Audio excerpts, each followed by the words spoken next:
Journals, journals, all the journals, notebooks everywhere, pens, pencils. I walk around like I'm okay, but inside I want more journaling equipment. Have you ever thought, I can't bullet journal, I'm not artistic?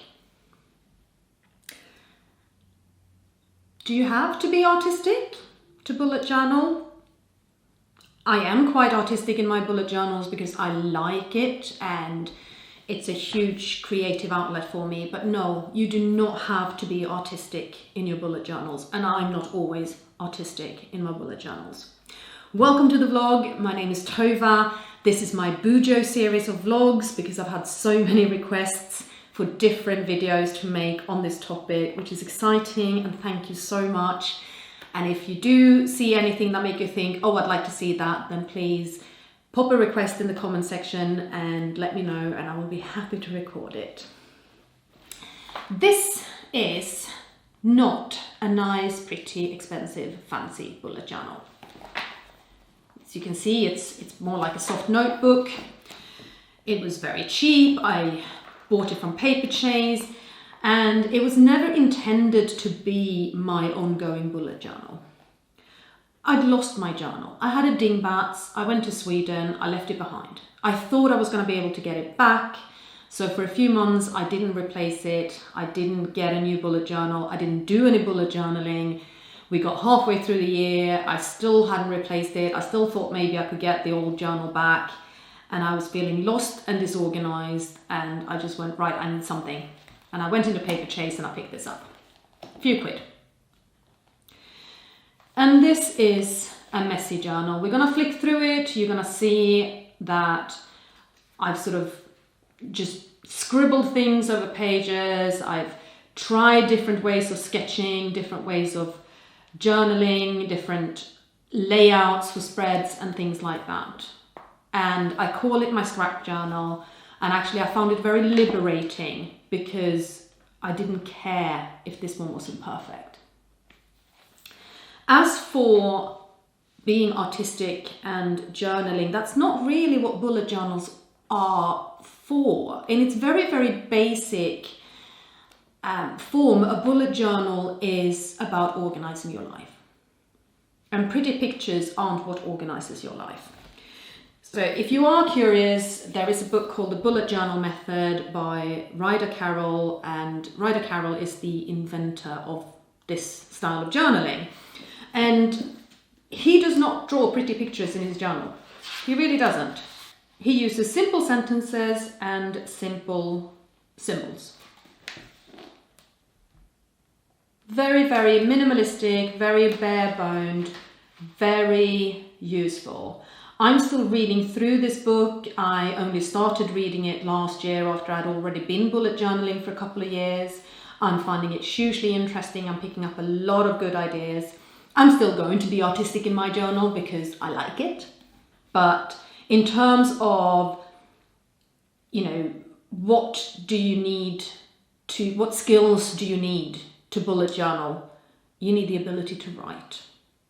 That's all. And you don't even have to have a particularly nice handwriting. As long as you can read it, that's all that matters. So we're going to delve into my scrap journal. I'm going to show you this one, and hopefully you will realize that it really doesn't have to be perfect. And this journal actually contains my all-time most useful spread ever, and it's not pretty at all. The scrappy one. It's only temporary. I won't need to use this one for very long. 6 months later. And this was never intended to be a nice, perfect journal. And a huge benefit of this is it didn't bother me when it got messy. I was reading the Atomic Habits at the time, so I was doing the scorecard. I was writing notes about Elin's development, notes about what Elin needed. This is also when we were looking into getting a wheelchair vehicle. Another weekly. They weren't very well used necessarily, or even at all, but slowly and surely I sort of got back into it. Another random list of stuff that needed doing. A week I was using it much more, and well, My marriage is really starting to break down here. It's not good, and I started using this journal very much to work through me. And then more sort of project management. What is high priority? What's low priority? What do I need to edit? What do I need to record? This is why bullet journals are so good, because they're just really helpful in trying various ways of managing your workload, whether that's home workload or at workload. I started doing a gratitude journal here again. Things that really worked, things that I was grateful for. Toastmasters stuff, yes, a speech that I did for Toastmasters, how I was planning that out. Gratitude journal. 20 in 2020, a list of 20 things I wanted to do in 2020, and guess what happened in March 2020 and how much of this just went out the window. Oh, damn. Oh well.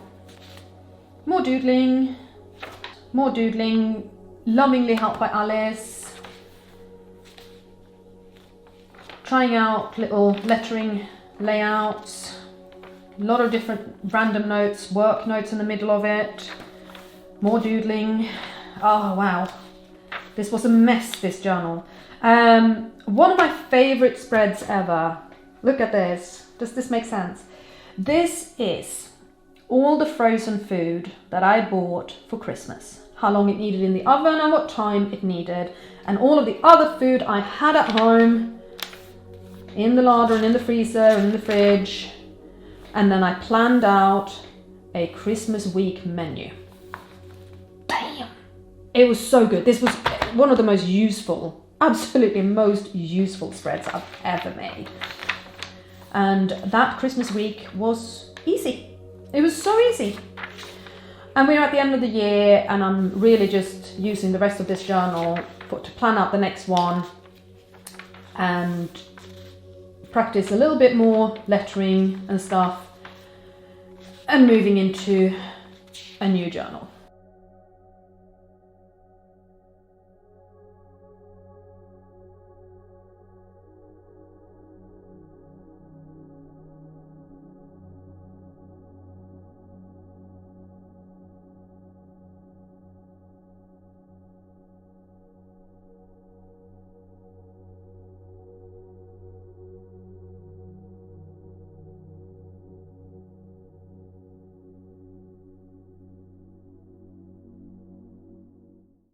Do we call this the Bujo series? I'm a bullet journal addict. Hi, I'm Tova and I'm addicted to Bujos. Confessions of a Bujoholic. I'm sure that's been done before. That is too good not to have been done before. But it is good.